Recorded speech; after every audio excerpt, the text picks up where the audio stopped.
Mungkin orang tuanya kasih 50.000, aku pakai 25.000 buat persembahan, 25.000-nya lagi buat bayar, buat beli-beli jajan.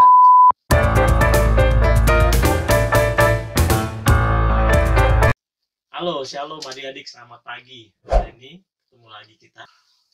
Walaupun kita harus tidak bertatap muka seperti ini, tapi kakak yakin adik-adik masih semangat dalam merenungkan firman Tuhan.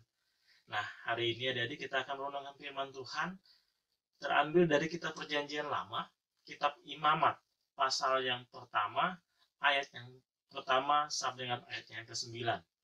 Saya ulangi, kitab Imamat, pasal yang pertama, ayat yang pertama sampai dengan ayatnya yang ke-9. Sebelum kita membaca firman Tuhan, kita berdoa. Tuhan, terima kasih kami hari ini boleh hadir bersama-sama dalam media online ya Tuhan, untuk merenungkan firman Tuhan. Walaupun kami tidak bertatap muka secara langsung ya Tuhan, tapi kami ingin bersama-sama merenungkan firman Tuhan dengan baik. Kami rindu ya Tuhan, agar Tuhan boleh bimbing hidup kami dengan firman Tuhan. Dan sebentar kami akan membaca dan merenungkannya ya Tuhan. Beri kami hikmat-Mu agar kami boleh mengerti dan memahaminya dan melakukannya dalam setiap kehidupan kami.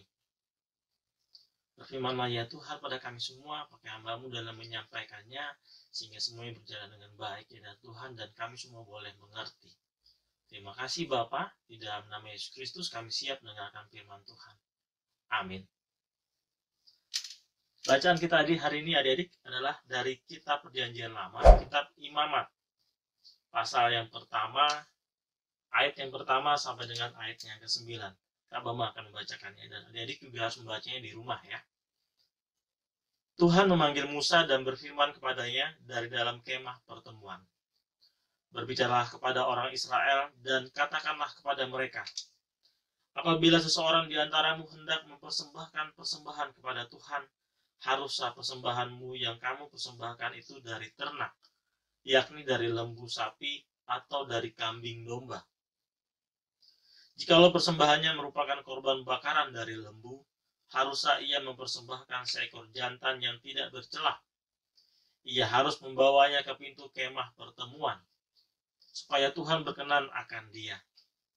Lalu ia harus meletakkan tangannya ke atas kepala korban bakaran itu, sehingga baginya persembahan itu diperkenan untuk mengadakan pendamaian baginya. Kemudian haruslah ia menyembelih lembu itu di hadapan Tuhan, dan anak-anak Harun, imam-imam itu, harus mempersembahkan darah lembu itu dan menyiramkannya pada sekeliling mezbah yang di depan pintu kemah pertemuan. Kemudian haruslah ia menguliti korban bakaran itu dan memotong-motongnya menurut bagian-bagian tertentu. Anak-anak imam Harun haruslah menaruh api di atas mezbah dan menyusun kayu di atas api itu.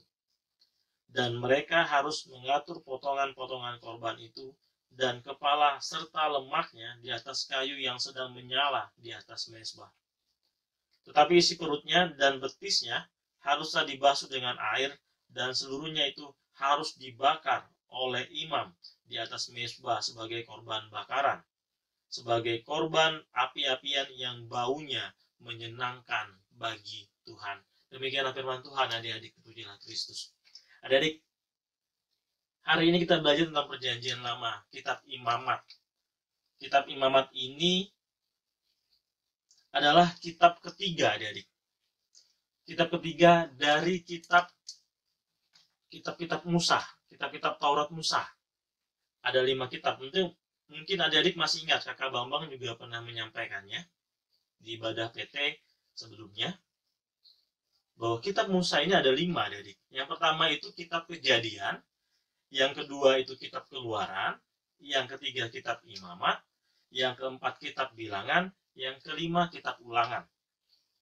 Nah, kitab Imamat yang kita baca hari ini, adik-adik, menceritakan tentang berbagai macam aturan yang berhubungan dengan kehidupan beribadah umat Israel, khususnya tentang korban persembahan pada zaman itu. Pada zaman itu adik-adik, biasanya korban persembahan itu dimaknai untuk mendamaikan atau menebus kesalahan manusia kepada Tuhan.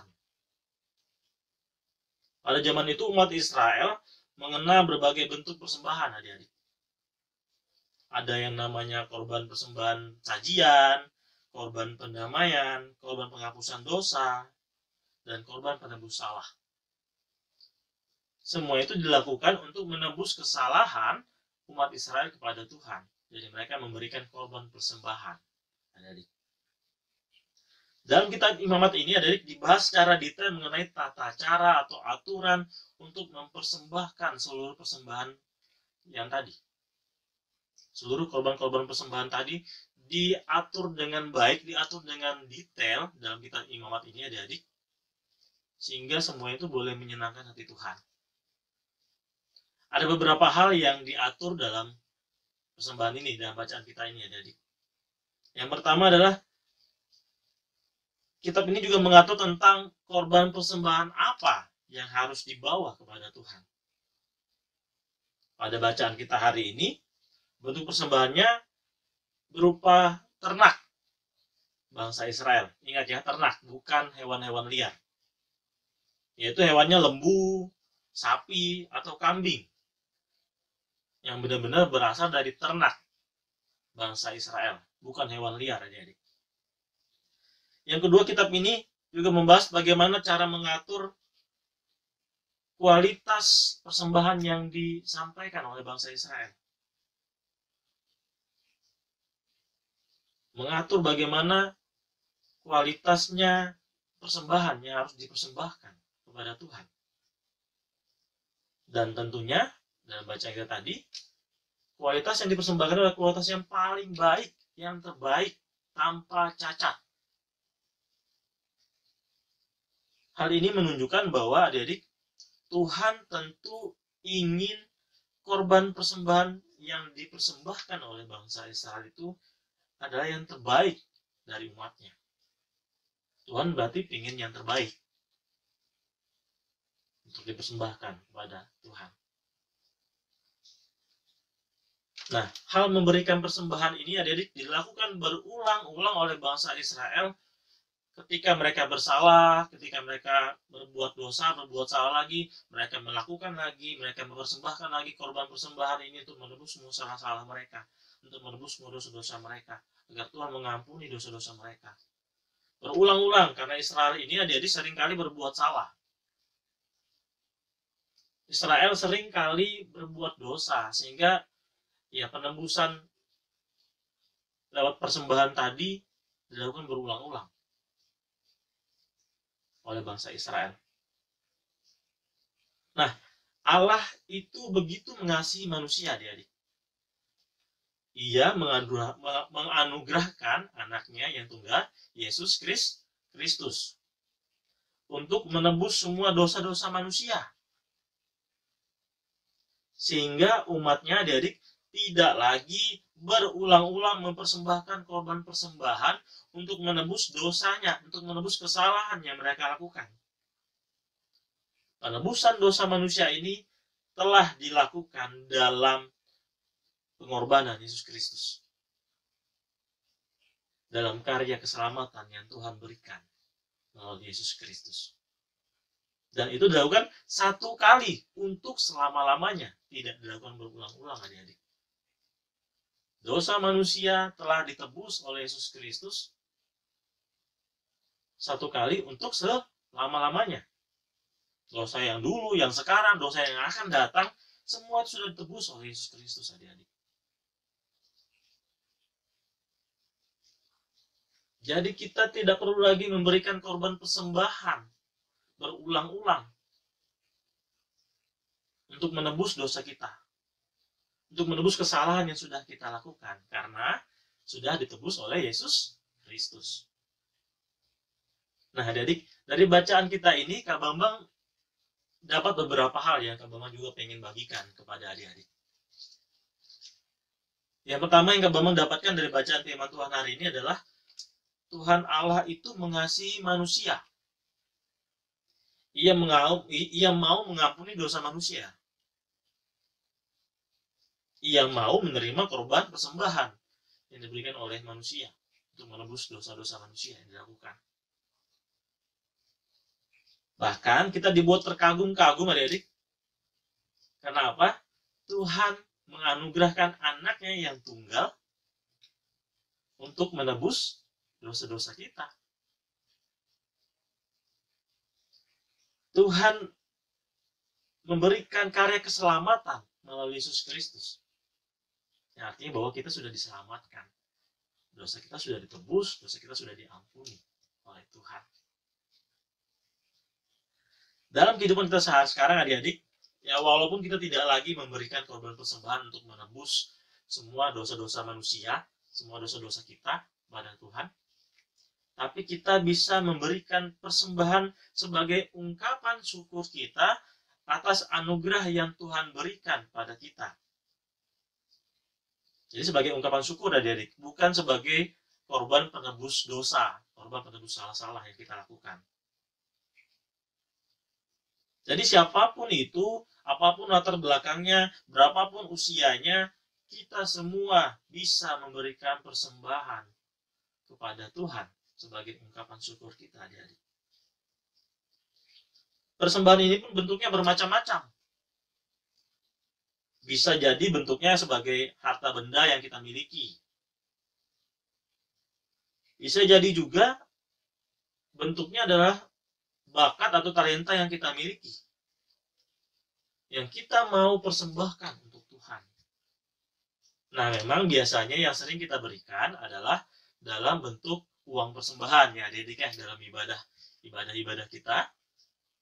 Persembahan yang kita lakukan dalam kantong persembahan adalah bentuknya uang. Itu adik-adik. Hal yang pertama itu. Hal yang kedua, adik-adik yang akan mendapatkan, dalam memberikan persembahan harus dilakukan dengan teratur. Tuhan ingin kita pada saat memberikan persembahan itu tidak sembarangan. Harus tetap dengan aturan-aturan yang Tuhan inginkan. Harus tetap dengan ketaatan. Jadi tidak diberikan dengan sembarangan adik-adik. Nah, kita bisa memberikan persembahan kita kepada Tuhan melalui gereja. Gereja kita, GPIB Ebenezer Samarinda, bisa kita berikan persembahan kepada Tuhan melalui gereja kita ini, sehingga nanti bisa dikelola oleh gereja untuk pelayanan Tuhan, untuk melayani Tuhan. Adik-adik, kita dapat memberikan persembahan kita melalui gereja, dan gereja akan mengolahnya dengan baik untuk pelayanan kepada Tuhan, untuk memuliakan nama Tuhan. Itu yang kedua, adik-adik. Dan dalam usia adik-adik yang sekarang, biasanya orang tua kita menitipkan persembahan itu kepada adik-adik, ya kan ya? Karena adik-adik kan belum punya penghasilan sendiri, jadi tentunya melalui orang tua. Orang tua menitipkan persembahan ke adik-adik untuk diberikan pada saat ibadah. Tapi adik-adik, ada aja sih yang di luar sana yang terjadi bahwa kadang-kadang ketika orang tuanya memberikan persembahan pada anaknya untuk diberikan lagi kepada ke gereja, ketika orang tua menitipkan persembahan tadi untuk diberikan kepada gereja, ada aja anak-anak yang tidak bertanggung jawab, yang dia tidak memberikannya kepada gereja, atau mungkin mengurangi jumlahnya. Mungkin sisanya dipakai untuk membeli jajan di luar sana atau di luar gereja sana. Jadi ketika mungkin orang tuanya kasih 50.000, aku pakai 25.000 buat persembahan, 25.000-nya lagi buat bayar, buat beli-beli jajan. Ada aja adik-adik yang kejadian seperti itu. Dan jelas itu adalah hal yang salah, yang tidak boleh kita lakukan, yang Tuhan tidak ingin lakukan, yang Tuhan tidak ingin kita lakukan, karena itu tidak sesuai dengan kehendaknya Tuhan, adik-adik. Ya, tidak boleh dilakukan itu, adik-adik ya. Yang ketiga, dalam memberikan persembahan kepada Tuhan harus yang terbaik. Yang terbaik di sini bukan dalam arti jumlahnya ya adik-adiknya, tapi dalam artian kualitasnya. Harus dengan kualitas yang terbaik kita berikan persembahan ini. Contohnya gimana? Ya berarti bukan dari hasil kejahatan, mungkin dari hasil mencuri, dari hasil korupsi, dan lain-lain. Tentu kita berikan kualitasnya dengan baik. Misalnya kita memberikan uang persembahan, berarti kualitasnya dengan baik seperti apa?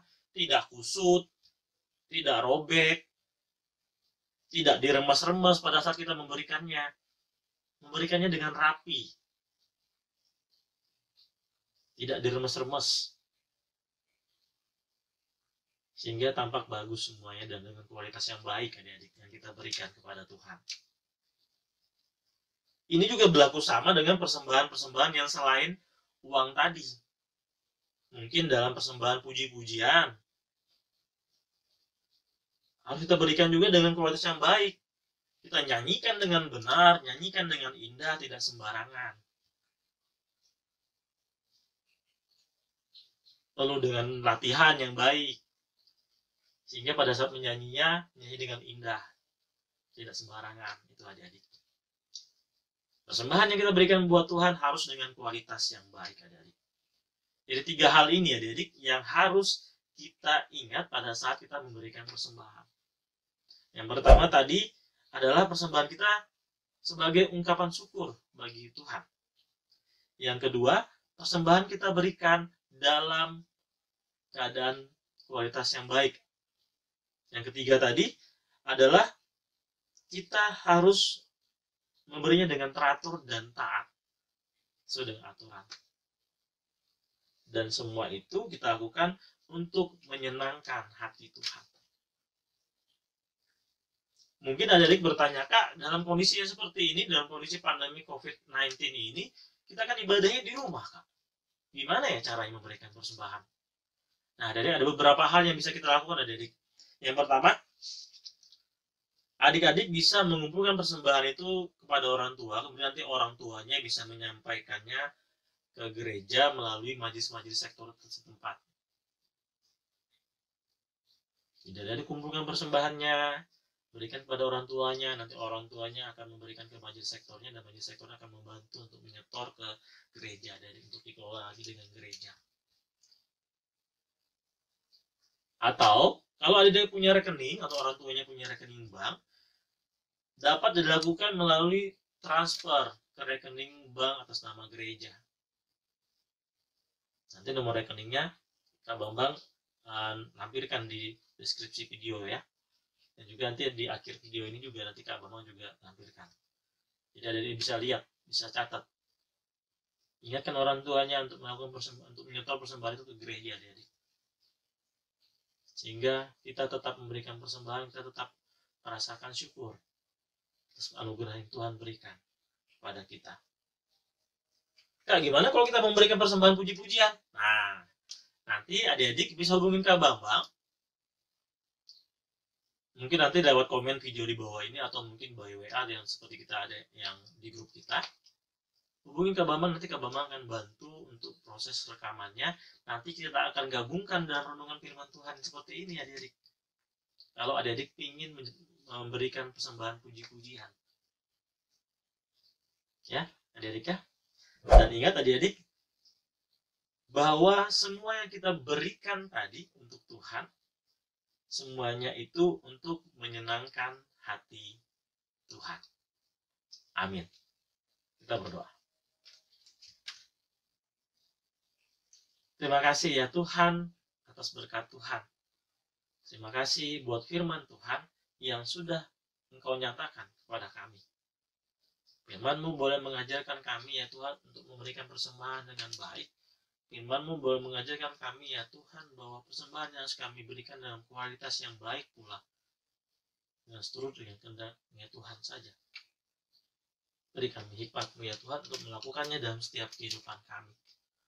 Terima kasih Tuhan Yesus Kristus.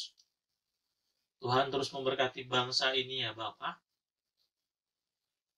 Kami boleh terus berharap bahwa pandemi COVID-19 ini boleh berlalu dari bangsa ini, dari dunia ini ya Tuhan.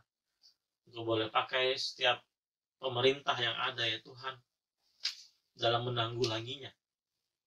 Dalam setiap kebijakan-kebijakan yang diambil, dalam setiap kebijakan-kebijakan atau aturan-aturan yang dibuat ya Tuhan, sehingga boleh mengurangi penyebaran virus ini ya Tuhan Yesus. Berhikmat kepada Bapak Presiden, Bapak Menteri, dan kepala-kepala daerah ya Tuhan, khususnya kepala daerah Samarinda dan sekitarnya, boleh menanggulangi dengan baik yaitu dengan kebijakan-kebijakan yang dibuat. Para tim medis ya Tuhan, Kau boleh memberkati Bapak sehingga mereka pun boleh membantu proses penyembuhan pasien-pasien yang positif. Kami menyerahkan semuanya ke dalam tangan Tuhan. Kami percaya bahwa Tuhan akan memberikan kesembuhan buat yang sakit. Dan Tuhan memberikan jalan keluar buat setiap pandemik ini ya Tuhan, yang kami boleh berlalu ya Tuhan. Dari bangsa ini, dari daerah kami Samarinda ya Bapak. Kau berkati ya Tuhan, dan Kau terus ingatkan kepada bangsa ini ya Tuhan, kepada masyarakatnya, agar kami semua boleh bersama-sama dengan pemerintah bisa untuk melaksanakan aturan-aturan yang sudah dijalankan, yang sudah diberikan oleh pemerintah ya untuk memutus proses penyebaran virus ini Bapak. Beri kami hikmat-Mu ya Tuhan dalam mengisi waktu-waktu kami di rumah dengan baik, tetap merenungkan firman Tuhan, mengandalkan Tuhan saja, tetap dengan berdoa.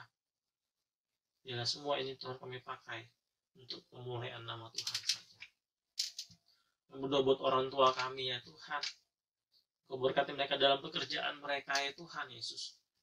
Engkau memberkati melindungi mereka semua dan menjaga selalu kesehatan mereka ketika mereka pun harus bekerja di luar rumah. Tuhan jaga selalu kesehatan mereka ya Tuhan. Kau lindungi mereka semua, teruji dan memuliakan nama Tuhan. Buat pendidikan adik-adik ya Tuhan, Engkau boleh memberkati Bapak, adik-adik juga bersekolah, belajar dari rumah. Memberkati mereka dalam proses belajar dari rumah ini Tuhan. Tetap menambah pengetahuan mereka, tetap berprestasi dalam hal semuanya Tuhan, dalam pendidikan mereka ini. Kami serahkan semuanya ke dalam tangan Tuhan Yesus Kristus. Tuhan tahu segala pergumulan kami. Kami serahkan semuanya ke dalam tangan Yesus Kristus, agar Tuhan memberikan jalan keluarnya. Terima kasih Tuhan Yesus. Ini doa kami ya Tuhan. Kami serahkan semuanya ke dalam tangan Tuhan, sebagaimana Tuhan juga sudah mengajar kami berdoa. Bapa kami yang di surga, dikuduskanlah nama-Mu. Datanglah kerajaan, jadilah kehendak-Mu di bumi seperti surga. Berikan kami pada hari ini makanan kami yang secukupnya. Ampuni kami karena kesalahan kami, seperti kami juga mengampuni orang bersalah kepada kami.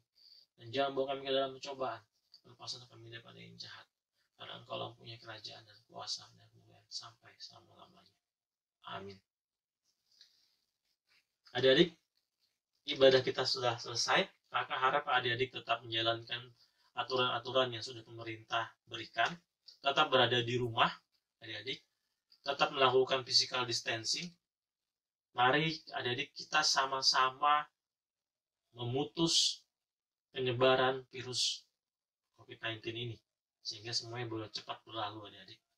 Tetap sehat adik-adik, tetap jaga kesehatan. Makan makanan yang bergizi, tetap jaga imunitas tubuhnya kalian, sehingga kita semua boleh tetap sehat menjalani aktivitas kita dalam kondisi pandemik ini. Sampai jumpa lagi adik-adik. Shalom.